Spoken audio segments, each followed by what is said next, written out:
Inside a vast jungle, a group of men move silently through the wilderness, painted with determination and survival in their eyes. They are hunters, united by brotherhood. Their target, a wild animal that stands between them and their village's survival. The chase bursts into chaos, spears fly, laughter mixes with danger, and the raw beauty of life before modern times unfolds. Blood and sweat coat the hunters as they bring down the beast, celebrating victory in their own primal way. The mood is lighthearted, filled with jokes, rivalry, and youthful energy, showing the bonds of their community. But beneath the surface, a sense of unease lingers in the jungle. Return to the village. The men carry their kill back home. Their settlement is alive with activity, children playing, women preparing food, elders sharing wisdom. It's a place of warmth and tradition, full of laughter and family ties. We are introduced to the family bonds, one hunter's young wife, pregnant with child, and his little boy who idolizes his father. The village represents simplicity, a life tied to nature, far removed from the chaos outside their world. Around the evening fires, there are stories, dances, and the playful teasing that strengthens their unity. Yet even in the safety of their huts, the shadows of the forest seem to whisper warnings. A troubling encounter. The next day, the hunters venture further. While moving through dense greenery, they stumble upon a group of wanderers, outsiders, thin and frightened, their eyes hollow with terror. The strangers share no clear words, but their faces tell a story of destruction. The hunters watch silently as these displaced people pass. It is clear something dark is spreading across the land. One elder in the group feels the weight of this omen. He warns that change is coming, that the forest carries signs of a greater danger. The younger men laugh it off, but the unease cannot be shaken. Foreshadowing night. That night, the village is alive with music and laughter, but the camera lingers on the stillness of the jungle. Eyes seem to watch from the darkness. Around the fire, a tale is shared, one of survival, sacrifice, and how greed can bring ruin to entire peoples. The story silences the group, as though the elder is speaking not only of the past, but of what is to come. The young warrior rests with his wife and son, but in his dreams, he feels the weight of unseen forces. The raid. Morning comes with no warning. A thunder of footsteps shatters the peace. Armed invaders burst into the settlement, painted in war colors, their faces twisted with fury. Screams rise, huts burn, and the jungle itself seems to roar as lives are torn apart. Men fight with spears and axes, desperately defending their homes, but the raiders are relentless and organized. Children cry, mothers shield them, and elders fall in the chaos. Blood soaks the earth as the attackers overwhelm the defenders. The young warrior grabs his wife and child, leading them to a hidden pit deep in the earth. He lowers them inside, whispering a promise to return. Above, smoke rises and death spreads, but in that dark pit, his family is momentarily safe. When he climbs out, his world is no longer the same. Many of his people are captured, bound, and dragged away like spoils of war. The captives are tied together, forced into a long march through the endless green jungle. Exhaustion paints their faces, but fear drives their steps. The invaders show no mercy. Those who stumble are beaten, some left behind as warnings. The young warrior keeps his eyes on the trees, silently carrying the memory of his wife and child hidden beneath the earth. He knows if he falls, they will never see him again.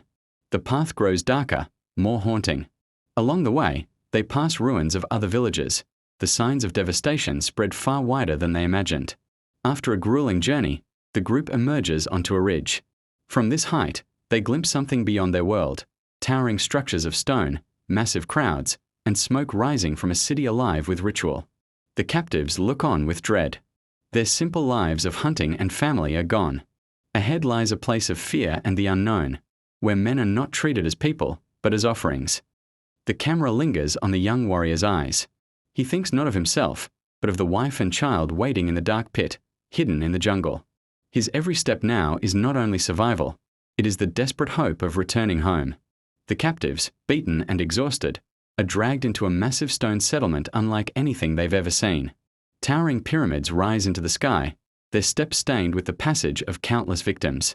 The air is thick with incense, smoke, and the relentless sound of drums. The once proud hunters from the jungle now stand in chains before crowds who cheer their capture. They are paraded like trophies. Faces painted in ritual colors glare at them. Women and children from the city watch with cold eyes, already desensitized to what is about to unfold. One by one, the captives are taken to the top of the great structure. There, beneath the scorching sun, high priests perform a terrifying ceremony. Hearts are torn from living bodies, blood offered to their gods, and the crowd erupts with every act. The young warrior watches in horror as his people are slaughtered. The drums grow louder, the chants echo through the sky, and the stones beneath are slick with crimson. He is pulled forward, forced to his knees at the edge of the platform, ready to meet the same fate. But fate intervenes. A rare cosmic sign appears above, the sun swallowed in darkness. Panic seizes the crowd. The priests interpret it as a message from the heavens, and the killings stop. The captives, moments from death, are suddenly deemed spared. Yet freedom does not come. Instead, they are led away for sport. The warriors of the city release the captives into the wilderness, not as mercy, but as a cruel game. They are given a head start, only to be pursued like animals. One by one, the captives fall, struck down by spears and arrows. The jungle that once gave them life now becomes a maze of death. When it is the young warrior's turn, instinct takes over. He runs, leaps, and disappears into the thickness of the trees. Spears whistle past his head, arrows split the air, but he moves with the desperation of a man who knows his family waits for him. The hunt stretches deep into the forest. Mud, rain, and shadows cloak him. He uses the land to his advantage, traps, quick thinking, and raw endurance to turn the tide against his pursuers. Slowly, the hunters become the hunted. The sky darkens, and a storm crashes down. Rain lashes the earth as if nature itself joins the battle. The young warrior picks off his pursuers one at a time, blending into the jungle that raised him. But the leader of the hunters is relentless. No matter how many fall, this enemy continues the chase with unshakable fury. Their battle becomes personal, predator versus prey, survival versus vengeance. Meanwhile, hidden deep in the pit, the warrior's wife struggles. Water begins to rise from heavy rain. She clutches her child, desperately keeping them alive in the darkness, waiting for her husband's return. The leader of the hunters corners him near the shore, but at that very moment, the young warrior seizes the moment, striking his enemy down and escaping into the forest. Bruised, blooded, but alive, he races back to the hidden pit. His heart pounds as he reaches the spot. He hears faint cries from below. His wife and child are still there, but the rising water has nearly drowned them. In desperation, he lowers himself into the pit, pulling them to safety just as the water swallows the last air pocket.